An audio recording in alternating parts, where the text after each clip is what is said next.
Well, I have with me the first panel discussing cracking the wellness code.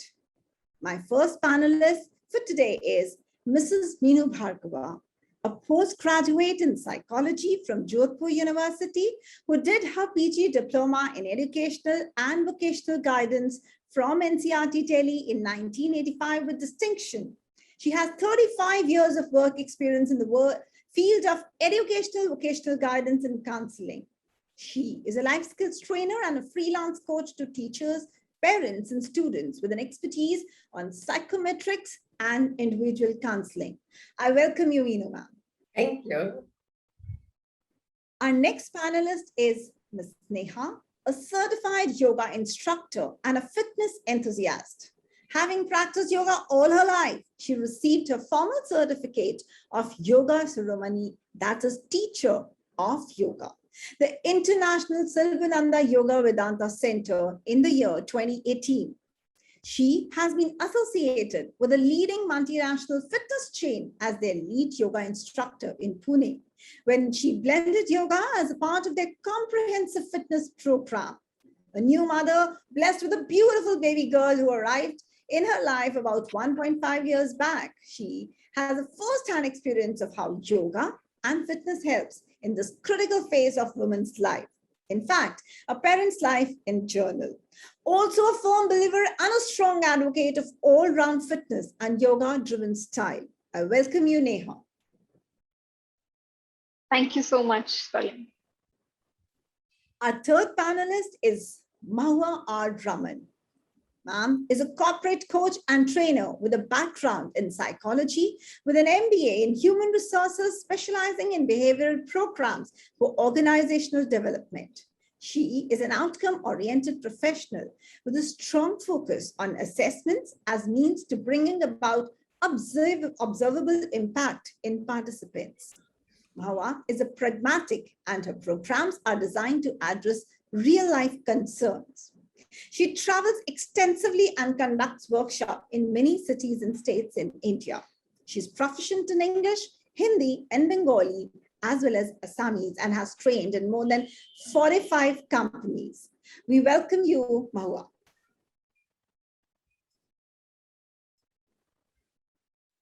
Our next panelist for the day is Kanika Arora, a therapeutic nutritionist with over 8 years of work experience in the field of nutrition, also a certified pediatric nutritionist and a certified diabetes educator. Kanika has worked with leading hospitals like Kokila Bein Dhirubhai Ambani Hospital, Mumbai, and Max Hospital, Saket, Delhi. I welcome you all to this panel discussion. Well, let me put up the first question, which comes from you, ma'am. We all know the impact on mental makeup of children and teens over the past 18 months and parents due to the financial stress and medical emergencies. It's easy to say, stay positive. How exactly do you think such impressionable minds stay positive in adverse situations like these? Thank you, Swirleen. Thank you for the beautiful invitation address.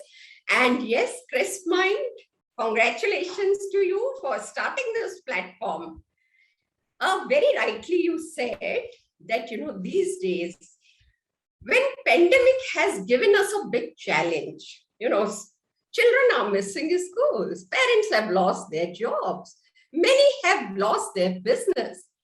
And, many are suffering from pay cuts. Many people have lost their family members. And still, we say, be positive. Yes, be positive. Be positive in your feelings, in your thoughts, and in your actions. And why do we say be positive?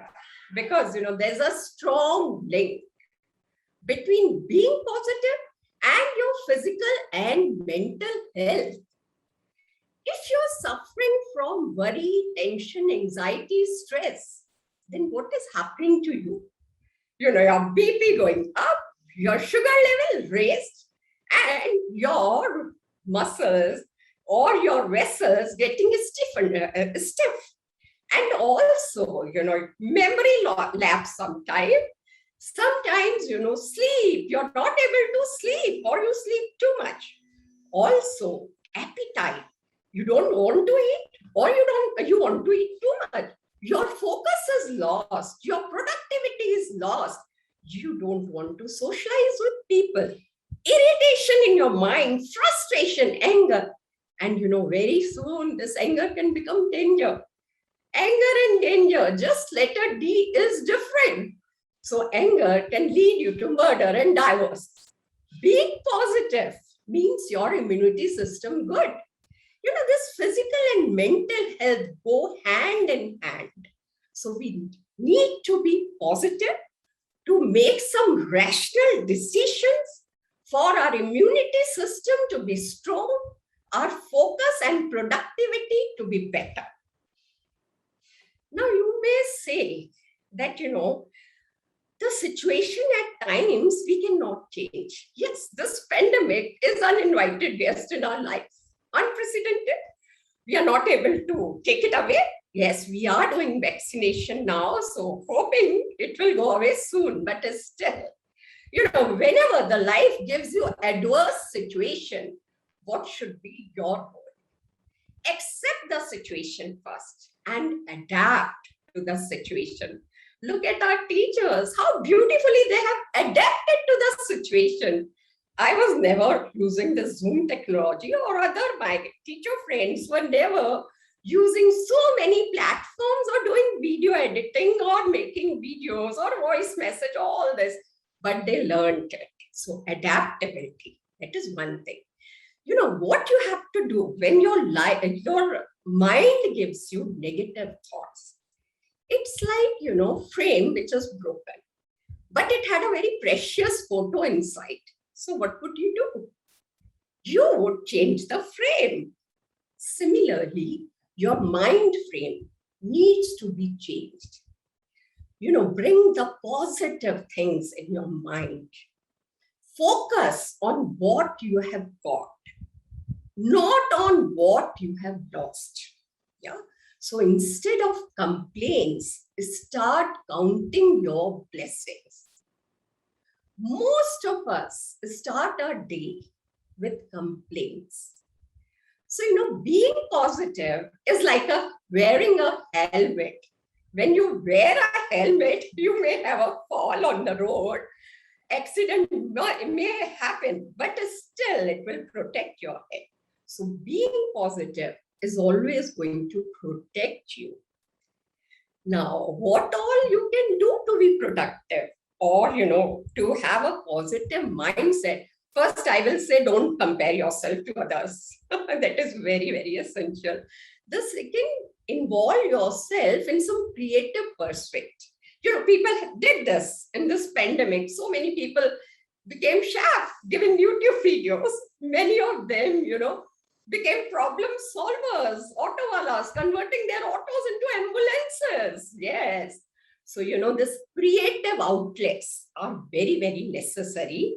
Engaging your mind, physically being active, doing exercise, yoga, meditation, or prayer, or involving yourself in hobbies. I think all this is going to keep you mentally fit. Yes, Swali. Thank you so much, Meenu ma'am. Thank you for being in time, and thank you for being dot on the points. Yes, there has been a lot of productivity, creativity that has come out, and we were actually surprised by the way we turned ourselves into chefs and productive household workers as well. So thank you so very much for the points that you have picked up. It was so nice to hear from you. Thank you. Thank you, Swali. Thank you. Well, there I told you has been a great learning since morning, and well, I am enjoying this learning to my full capacity. My next question is for Neha. Neha, I want to know from you, work from home, life from home, they were desirable before the pandemic. Who would yearn for it? Many still like it, but now many of them want it to be gone so that they can segregate work and home. According to you, what is the best way to strike that work-life balance to remain stress-free, irrespective of where you work from? Sparlin, I think that question should be for Mahua. I think she'll be able to handle it better. I am really sorry about that. Yeah. Sorry, Mahua, if you could take up the question.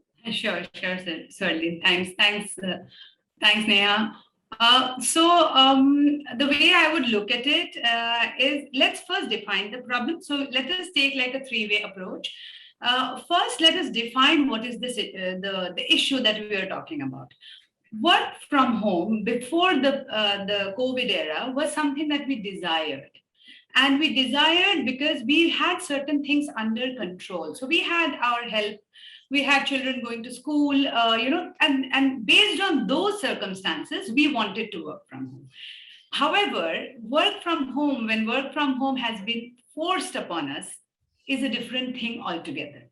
Because right now, a lot of us are in a state of helplessness. We don't want to work from home. Maybe some people wanted to work from home, not everyone. And add to that other variables, like you have no domestic help, you have to take care of the kids because they're not going to school, you have to take care of your parents or your in-laws, your spouse is working from home. Everybody is, at home, and everything needs to be taken care of along with work. And to add to this situation is the constant nagging and fear of COVID, which is like this ever-present, omnipresent, thing in our lives right now. So as a result, we have this stress. That's the stress that we are talking about. And so we feel suffocated. And what do? We want an outlet. So we want things to go back to normal as soon as possible. We want to go back to office because we think that's going to solve the problem. So let us now take a step back and think, what do we need to think in order to prepare for this time? Because we don't know when it's going to go away. The vaccines are here, but we don't know if we need another shot. We still don't have vaccines for kids. So let's analyze what we need to do in order to prepare to face this challenge. So I will pose a few questions, which I think for our listeners and for everybody, these are questions that we all must think. First, we have to realize and be realistic and understand that this is what we are defining as the new normal. This is what we have to deal with unless COVID is gone or is managed well, or we have something which is kind of a solution for it. So some questions that will help us with getting to the state of mind. Everybody before this, and I want to thank them for it, has emphasized on the importance of positive thinking and mental wellness and the state of mind that we are in. So let us introspect certain questions. What is the source of our stress? What is it that's causing the stress? Is the work causing stress? Is our relationships causing stress? Is the fact that we don't have a social life causing stress? What is it that's causing the stress? We need to identify that issue for ourselves. The second thing, which I think is helpful for everyone, we need to understand, do we have a support system? Who is our support system? And we need to identify our support system, because that's where we will take the help from when it is required. The third thing, are we communicating regularly with our support system? Are we reaching out to them when we need help? And I think another thing that we need to think about ourselves is, are we anxious by nature? Do we easily get stressed? Because then, even if I take you away from the situation and put you in another situation, if I am an anxious person, I am going to find some other source of anxiety in that situation.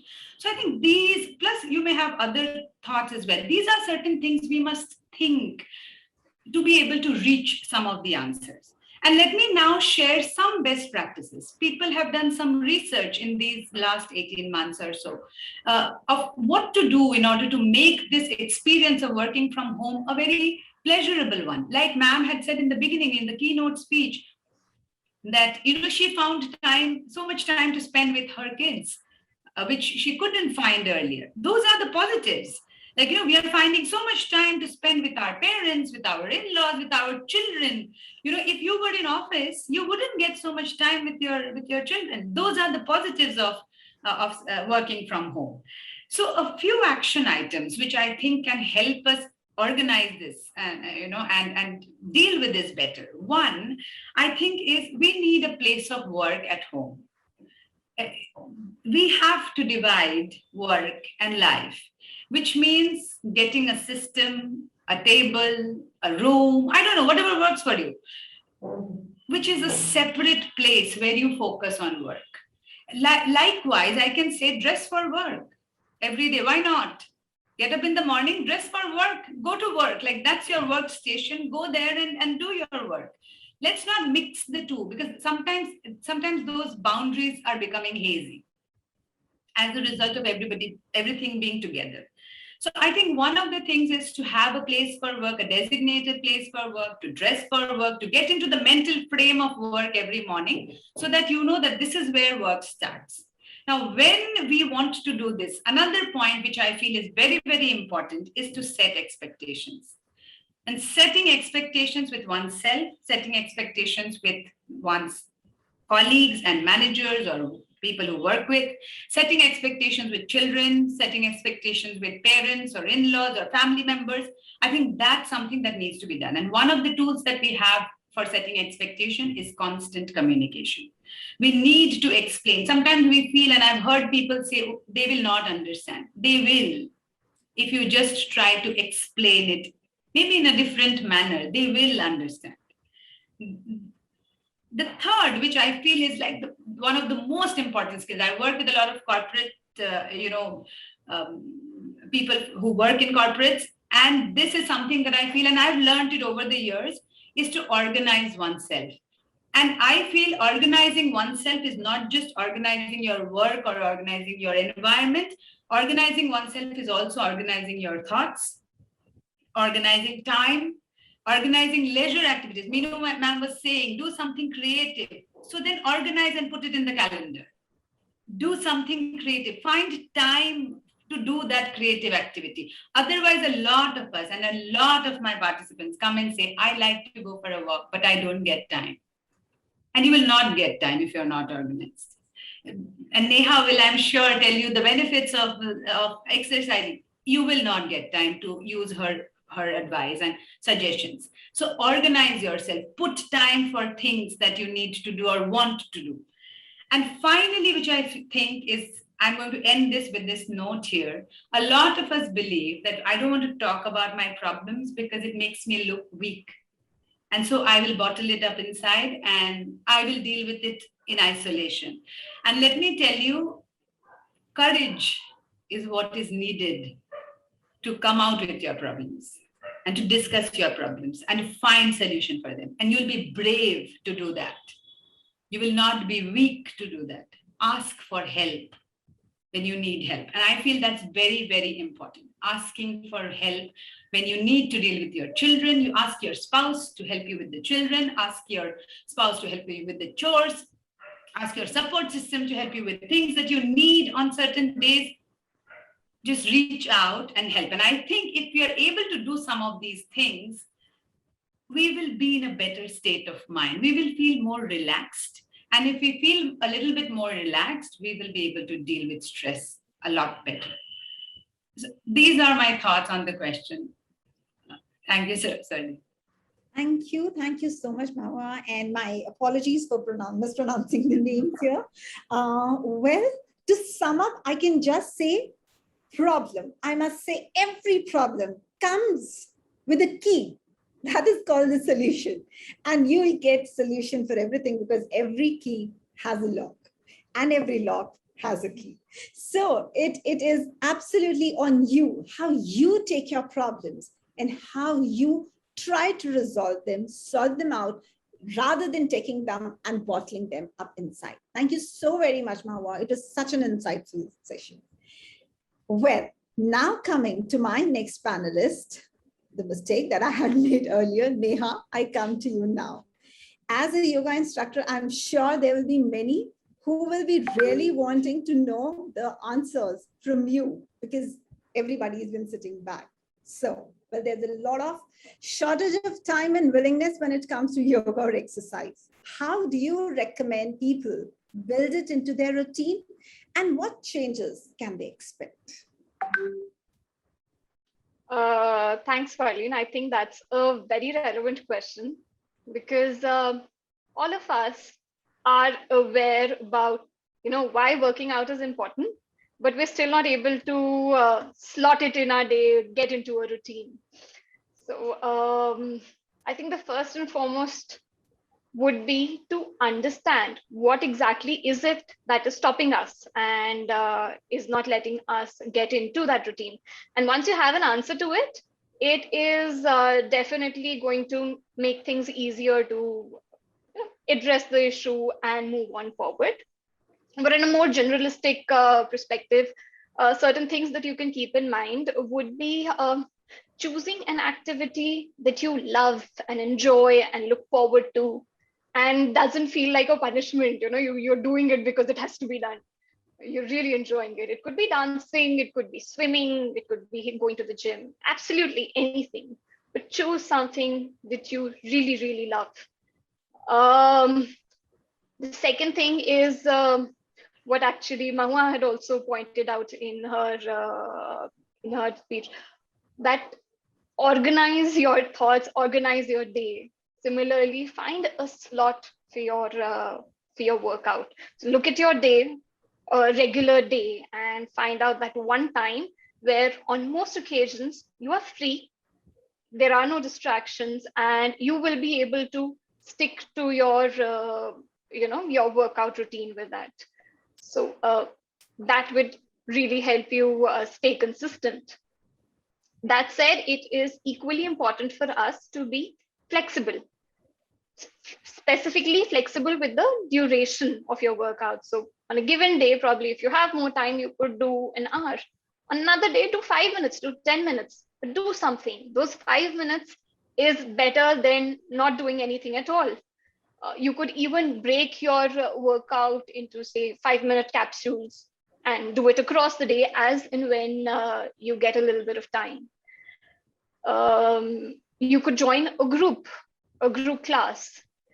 That helps a lot of people. So you could either join a class or you could form your own group with like-minded people.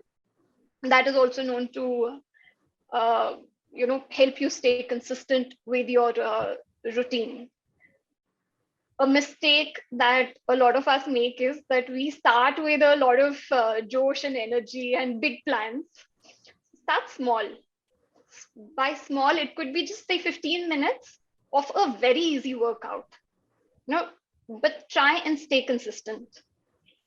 And say about after 15-20 days, when you have been able to do this very easy workout and this very short workout constantly, and it is part of your routine, that is when you start challenging yourself. You increase the duration, you increase the intensity.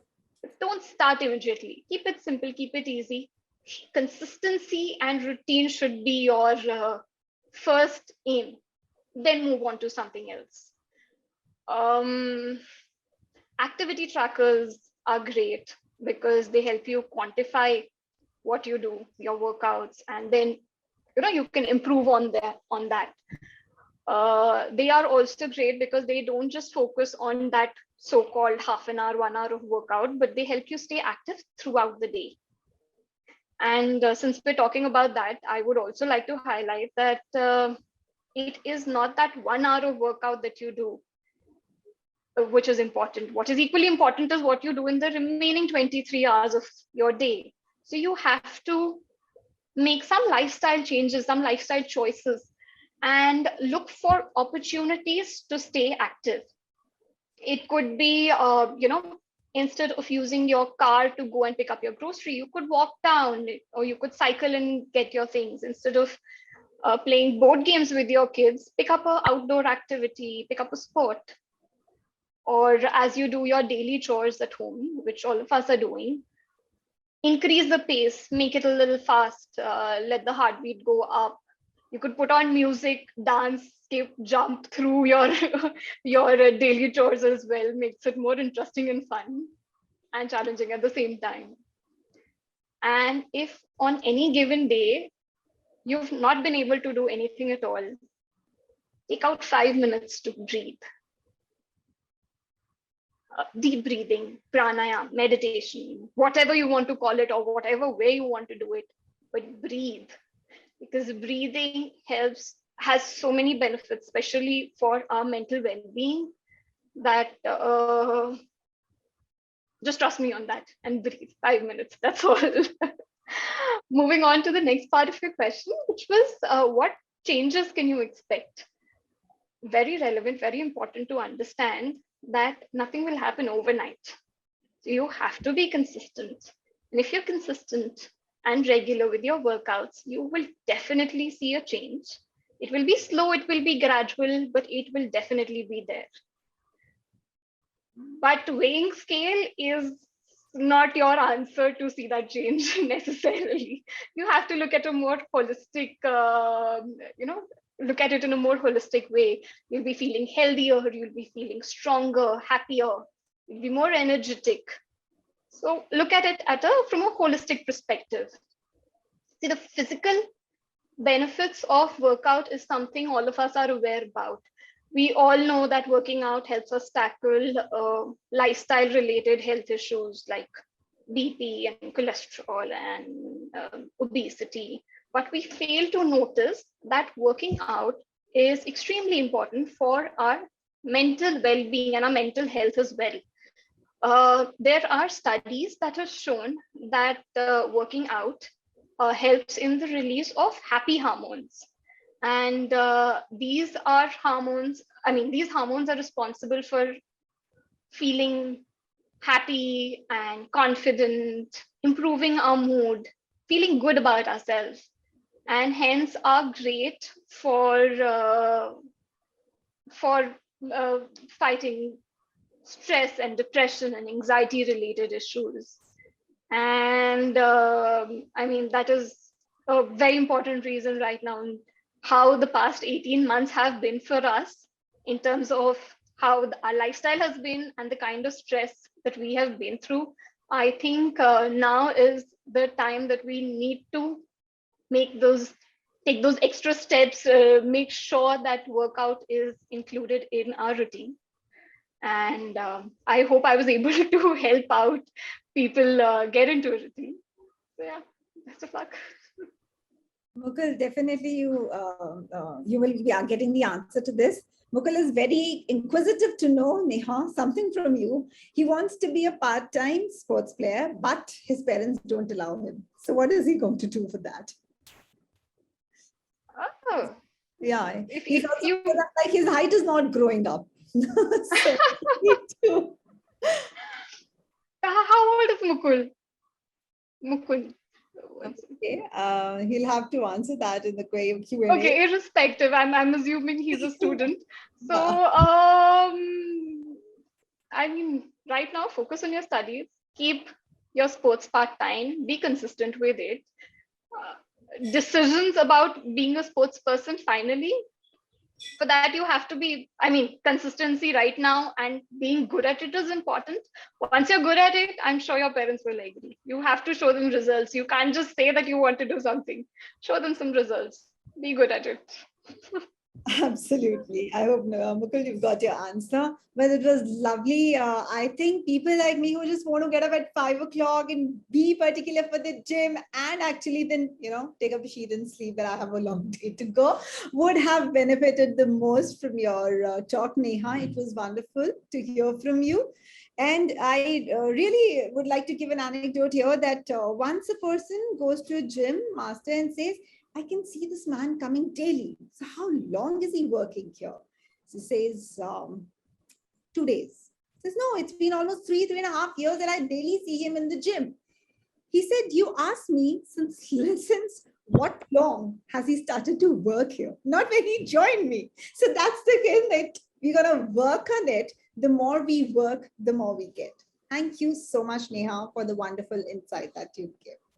Thank you. Well, last but not least panelist of the first panel, Kanika Arora, my question goes to you. It's a common knowledge that a good nutritionist and a good nutritious diet, I must say, is key to weight loss. But how much does the right kind of nutrition impact your mental wellness as well?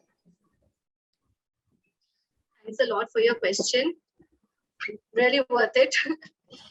As I was hearing to Meenu ma'am, I really appreciate what she had said, that, if you are positive and if you are really, thinking about doing it, you have a good immunity. So that's the point I should note about her is that, health is defined as a state of physical, mental, and social well-being.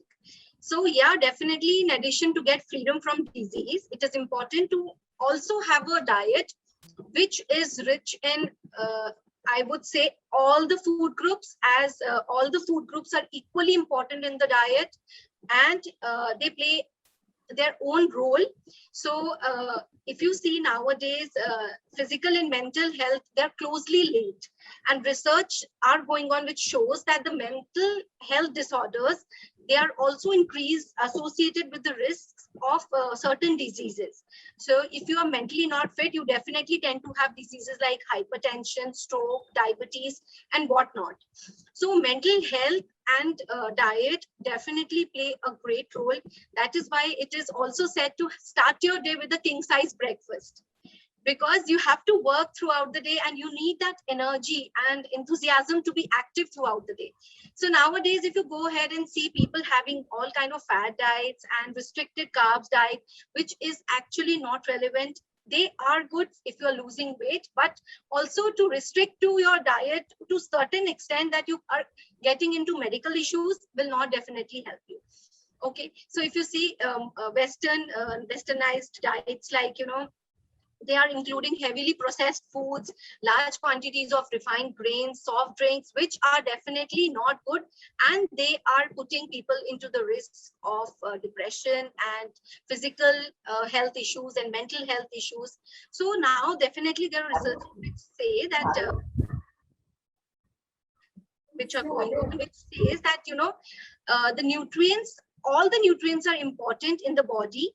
And the main nutrients which are helpful would be carbohydrates, proteins, omega-3 fatty acids, which are really good, B vitamins, folate, zinc, iodine, iron, selenium. Every important nutrient and vitamin is playing its important role in the body and giving you something which is good for your mental and physical well-being. And every food group, again, I would say, is important and should be a part of the diet. Now, if you talk about carbohydrates and why it is important to include that in your diet, I would say, in order for your brain to concentrate and focus, it really needs energy.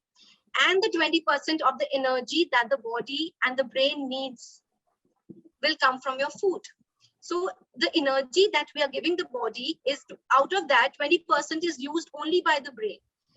And this energy comes from blood glucose. Okay, so, and if we eat a healthy diet, we are having good carbohydrates in the diet, which are definitely whole grains, fruits, vegetables, and not refined flour, not outside junk food. Definitely home cooked food can also be made in a way that, it is relished by everyone in the family, be it old, be it young generation, be it children. So make a plate which is colorful, bright for the children to get attracted to, and they tend to eat a healthy diet. The best way to teach the child to have a healthy diet is to eat with them. Once you eat with them, they learn the habit of being into the home food and get those good habits from you of eating well and keeping their brain active. Also, moving on to proteins and fats, definitely we get a lot of energy from carbohydrates, and proteins are the building blocks. And we need energy, and our brain needs amino acids to regulate our thoughts and feelings. Also, protein contains amino acids, which are equally important in the diet. And the sources are chicken, fish, egg, poultry, soy products, and legumes. So all these, again, apart from carbohydrates, proteins are also important and should be a part of all the meals that you are taking in the diet, be it your breakfast, your lunch, and your dinner, for the brain to function well. So basically, people focus on low-fat diets. So it is definitely affecting our mental well-being. So the brain, you need to have at least good amount of omega-3, which you again will get from nuts, seeds, and nowadays we are incorporating lots of almonds, walnuts. So basically start your day with a good omega-3 rich diet so that you feel energetic and well throughout the day. Again, we talk about vitamins and minerals. So if we talk about vitamins, minerals, again, it is good to have a balanced diet, which are rich in vitamins, minerals, which we get from all the fruit groups, like you get it from vegetables, fruits. So yes, in case if your blood test reports show you that you need to have supplements, definitely consult the doctor or the nutritionist regarding the supplements. What kind of supplements you can include in the diet to, fight against these vitamins, and B12 deficiencies are nowadays on a rise. So all these supplements easily available, and keeping a check on all the supplements, whatever you are taking in the diet, getting your reports done on a regular basis will help you also fight with these supplements, with your deficiencies of vitamins and minerals that are there in the body. So nowadays, if you talk about folate, when you get enough folate in the diet, you are not at a risk of feeling depressed. So folate is again a good source of has a good sources there in green leafy vegetables, citrus fruits. So again, if you see, all the food groups would be important for you to keep working on your mental health as well. Okay, selenium, I have come across a lot of people nowadays, and studies have come across which says, in case you have thyroid and you're feeling depressed and you have negative mood swings, mood states, a good source of selenium, which is Brazil nuts, or 1 or 2 Brazil nuts in a day is a good complete package of selenium in the diet. And it will help you to, fight from depressed mood or other negative mood swings that you are coming or going through. So there is also a link between your gut health and mental well-being. And often the gut is now defined as the second brain of the body, and our digestive system produces over 90% of all our serotonin, which is the happy hormone, which Neha was right now talking about. So once our gut health is healthy, our gut can also affect our immunity and resilience to stress. So we should have a healthy diet, which we should have all the food groups, so that our gut is healthy. We are releasing happy hormones, and it ensures that we are able to absorb good vitamins, minerals, and nutrients our brains need to thrive. So whenever you are taking a shot of iron supplement, or you are taking some iron medicine or anything, the iron dosage that as the doctor has suggested in our diet, just have a shot of lemon water so that it is better absorbed in the body and the folate levels are completely satisfied in the body. So all the food groups, again, I would say, play an important role in fighting the mood swings and making you stay healthy, fit, and fighting all the complete illness. Once you start including all the food groups, you are fit to go. Thank you so much, Kanika. That was really worth it. I think we've got to understand so much that is interconnected in our body, between our mind and our body and our gut. Thank you so much for your insights to this. So, well, we come to our first panel. The end is beautiful and fruitful, yet there is no ending. Thank you so much, panelists, Mahua Raman, Kanika Arora, Neha Singh, and Meenu ma'am for joining us and enlightening us with your talks. Thank you so very much.